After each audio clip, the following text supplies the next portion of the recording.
At Starbucks, we've been connecting over coffee for the last 50 years. From knowing your order to getting to know you, you've made every day special. And because of that, we've learned that we're better together. So here's to you and the next 50 years.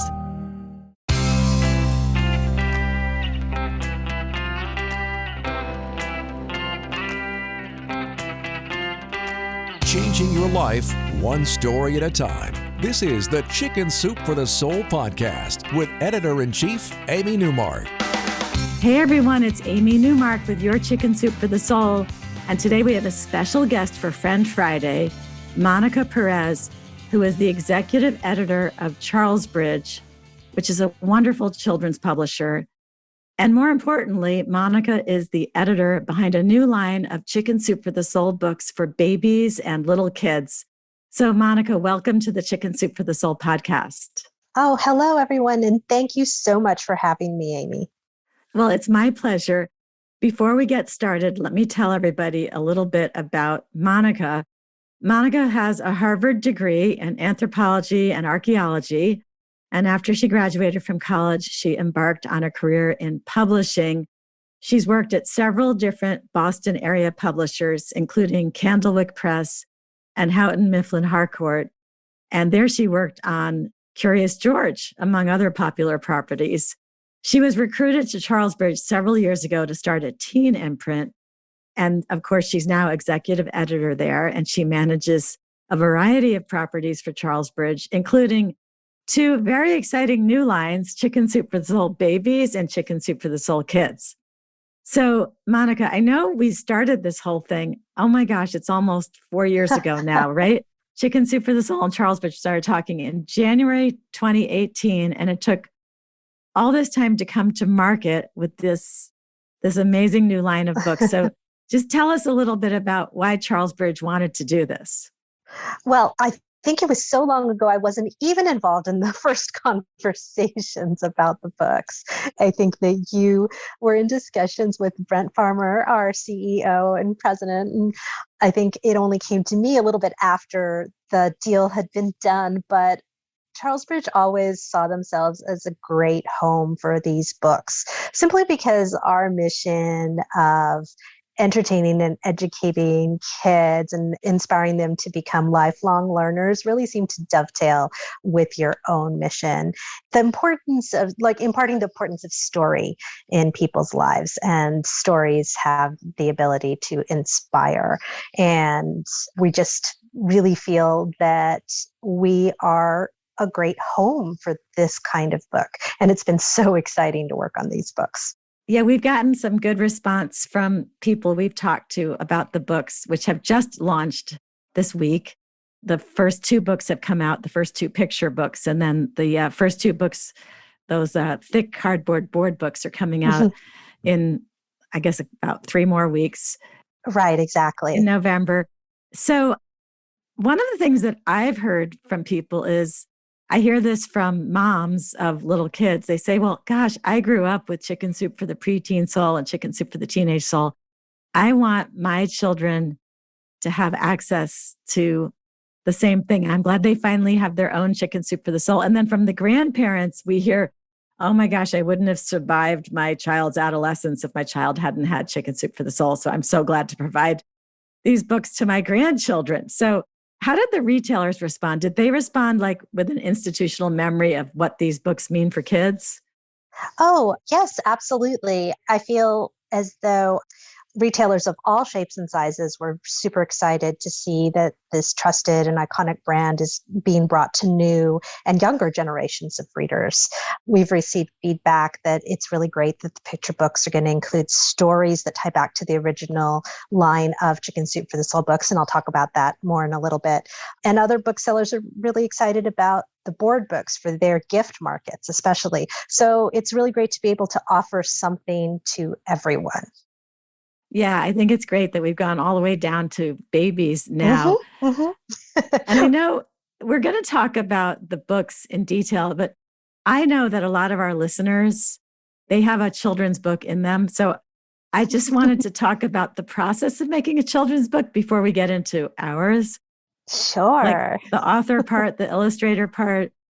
So what is the process of making a children's book? Because I have noticed it's a very slow process. It is a very slow process. I think people don't realize that for a picture book, it generally takes about 2 years at a minimum for a book to be signed up and then published and come to market. It is an involved process because typically manuscripts come to us in a couple of ways, but the main way is through agents. So when you think about an author who's writing a manuscript, has this great idea, submits to an agent, it takes time to find an agent, get signed up with the agent, then for the agent to submit to many publishers, and then for someone to pick up the manuscript, really, an editor at a house, really fall in love with it, negotiate for it. And then, only then can you get started editing the manuscript with the author. And then, that'll take it could be weeks, could be months. Then it goes to the designer. The designer finds an illustrator. That could take months. The illustrator does their art. That could take months. And then I think you get the idea. And once the book is final, ready to go to the printer, that process takes a couple of weeks to get proofs in. And then it takes 2 months to print and ship from China usually, and then to be distributed to all of the stores. So I think people just don't realize how many people touch a book and actually make it happen from start to finish. And it is, you have to be patient. It's a long process, but I think for any author starting out, I think the hardest part is just going to be getting that manuscript into shape to show an agent, or in some rare cases, a publisher without an agent. Yeah. Do almost all of your books come to you through an agent? I mean, your books from authors you don't already know, they come through an agent? Exactly. I would say 85% of them do. And then that last 15% are authors that we've met directly at writers' conferences. And if someone's interested in writing a children's book, they have to join the Society for Children's Book Writers and Illustrators. It's an organization that's going to really help you get your writing up to a standard that it's going to be publishable. And so those conferences that are hosted all over the country by local regional chapters of SCBWI attract a lot of editors. And that's where we go and we meet people. And usually I think once people get a book or two published on their own, they find an agent. And so then they're converted. And so that's who we work with mostly. But no point just shooting off a manuscript directly to Charlesbridge, because they just can't read manuscripts that don't come from someone they already know or through an agent who they already know. Yeah, there's a very limited capacity for that kind of review at most publishing houses. Like most publishing houses may have that open submissions period for a short period of time. And you can actually go to our website and find out all the information about submitting to Charlesbridge. But yeah, that's a huge drain because you don't know if someone's actually put in the work to make something that's ready to be reviewed by an editor. All right. Well, we're going to take a quick break for an ad, just one ad, and then we'll be back to talk in more detail about these new Chicken Soup for the Soul books for babies, toddlers, and little kids.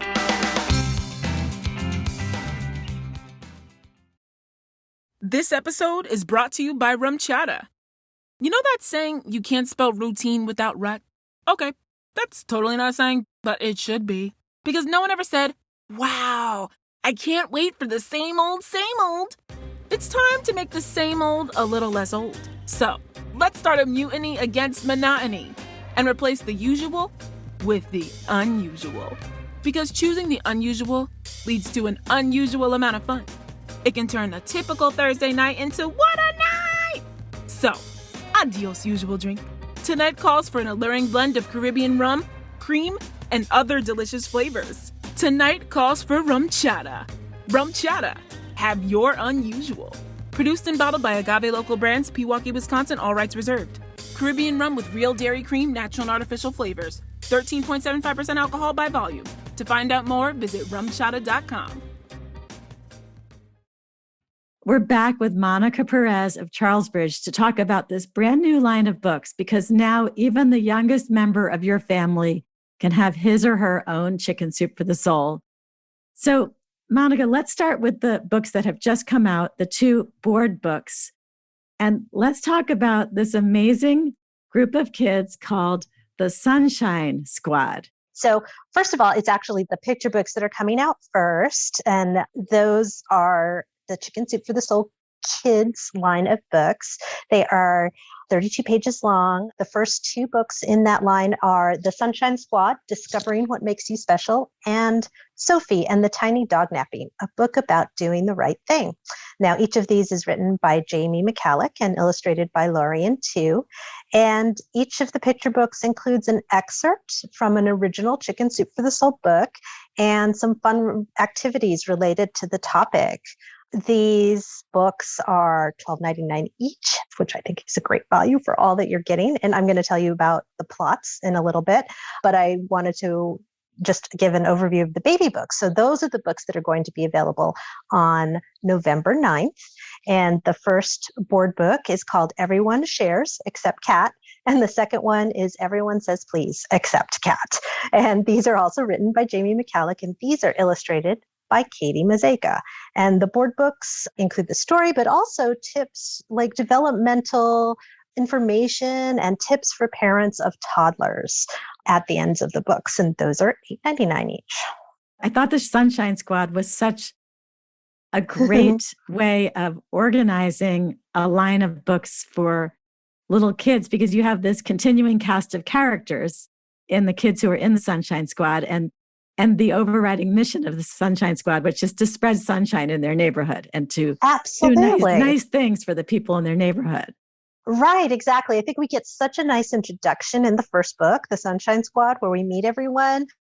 These kids imagine themselves as superheroes. Oliver is an amazing comic book artist, and Mia is a super athlete. Sophie is an animal expert. She has so many pets. And Lucas is the jokester of the group. In that first book, his younger brother, Tommy, feels like he doesn't really belong with the rest of the squad. But after this really wild, humorous set of events, he learns that his own strength, which is kindness, is definitely a superpower too. And the Sunshine Squad is born, and they call themselves that, and they term themselves like a band of everyday heroes that want to help each other out and spread sunshine, as you say, to the neighborhood. Yeah, and then they also, as the books go on, they do good things for each other. They do random acts of kindness in their neighborhood, but they also learn how to take care of each other and also discover a lot about their own values. What I love is that it's an incredibly painless way for little kids to be exposed to the kinds of values that parents and grandparents want them to have. Oh, yeah, absolutely. And I think that we worked really, really hard to make sure that the stories are fun and funny and not didactic, but that they also can help kids navigate these situations that come up with their friends and family members. For example, in the second book, Sophie and the Tiny Dog Napping, we see all our characters again, but the focus is on Sophie. In this particular case, her friend Mia has a dollhouse with a tiny little dog figurine that Sophie loves, and Mia never plays with it. And she just thinks, would it be so wrong to just take the tiny dog home? And so she does give into temptation. And it's up to the Sunshine Squad to help Sophie sort out what the right thing to do is from there. Yes, and that's a great message. I mean, I feel like it's so right on target with what goes through the minds of little kids, because every little kid has absconded with something that they weren't supposed to abscond with. And here's the solution. Be honest and give it back. And boy, you'll feel great after you do that. So I thought that's the message that parents and grandparents really want their little kids to have, a way out from that quandary after they've pocketed something that wasn't theirs. Right, absolutely. And I feel like the art is just adorable. Lauren did a great job sort of creating these characters for us. And we'll see that carry through in the rest of the books when we publish those, and more coming next year and the year after that. And, the plan is that there will be a focus generally in each book on a particular character. And there will be some kind of issue that child will need help with in terms of solving it and determining what the right thing to do is. But again, it's going to be funny, and it's going to be enjoyable, and it's going to be the kind of story that you do want to read over and over again.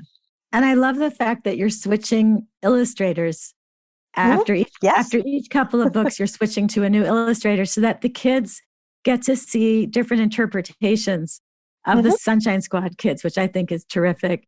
I'm really looking forward to this. My grandson, who's almost 2, really loved the first 2 baby board books, which I shared with him this past weekend, because oh, yeah. so much fun. Right. Yeah, those are great. Those are also the message light kind of things in terms of learning about. The first two books are about sharing and about manners. And in both of those like funny stories, we've got this character, Cat, who's super stubborn. And does that sound like any toddler you know? So exactly. Yeah, exactly. Cat refuses to share. He refuses to say please. It takes seeing the consequences of his action and the better behavior modeled by the other kids around him that helps Cat realize that he can really change his attitude. Yeah, Cat really wants some cheese, but he won't say please.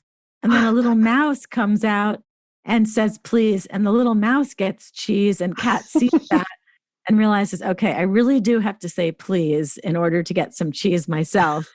And I thought that was a great message. Definitely the kind of thing you want a little kid to hear. So we have 2 picture books coming out. Well, they've just come out. Then we have the 2 baby books, the first 2 coming out in early November. Yes. And we'll have 2 more picture books and 2 more baby books coming out in spring of 2022, right? When are they coming out? Well, actually, I can tell you the 2 board books are actually in April. And the 2 new picture books are in June of next year. And actually, you know what? We have 4 new titles coming out in June. So we have 2 board books coming out in April, and then 2 picture books and 2 board books coming out in June of next year. So we have a lot more in store. We even have books like on our fall list as well. We have 3 lists a year. So our intention is that we are publishing more and more Chicken Soup for the Soul kids and babies books every single list. So, well, what I love about this is it's a great gift giving opportunity for me because now they're going to start building up a collection of these stories, you know, and my grandchildren are going to be very excited to build up this collection and have new ones to read, but also I'm sure they're going to keep going back to their old favorites. And I am positive that my grandchildren are going to learn about the value of saying please from this book about Cat having to say please to get that piece of cheese. I don't see how that is going to escape their notice. Right, exactly. And I think it's a little ironic too that it's a little mouse that comes into the scene, and typically you wouldn't think that Mama Cat would be providing the mouse with cheese. So it's just really funny all the way throughout. And it shows the power of saying please. Right, exactly. So I'm excited about the board books that are coming out next spring, which is Me, You, Us, Whose Turn. So that obviously is a book about taking turns. And the other one is Fast and Slow, both just right. And that one is about accepting differences, which is super important these days and sort of learning to get along with each other. And that's a big topic, not just for toddlers. I think that's a big topic for everybody. So I want to direct people to where they can go to buy these first books in the Chicken Soup for the Soul babies and kids lines. And I know you're not really distributed in the big box stores like Walmart. So these are more at Barnes & Noble and Books A Million and in bookstores and also, of course, on Amazon, right? Right, absolutely. There's so many places that you can find out more information about the books and order them. So your most comprehensive spot for finding out about the books is actually our website. It's www.charlesbridge.com/chicken soup. And you're going to find book descriptions, interviews, downloadables, a video from the picture book artist, Lorien Tu at Work. That one is so impressive. I love watching that video. And you'll find links to all sorts of online retailers that you can buy the books from. So it's just kind of like a really great place to land and get everything you need. But I mean, of course, you're going to be able to search for these books. You just go online to any of your favorite retailers to pre-order the books or order them in the case of the ones that are already out. And they will be in bookstores, as you said, beginning 10/19 and going from there. And for anyone who has their favorite local independent bookstore, you can always special order them at any time. So Monica, thank you so much for joining us today. Oh, you're welcome, Amy. Thank you so much for having me. I'm Amy Newmark. Thanks for listening, everybody. I do hope you'll pick up a few copies of these new Chicken Soup for the Soul books for babies and kids for the holidays this year. And come back Monday for a new episode about what happens when dogs make friends with the local wildlife. Some pretty amazing things happen, actually.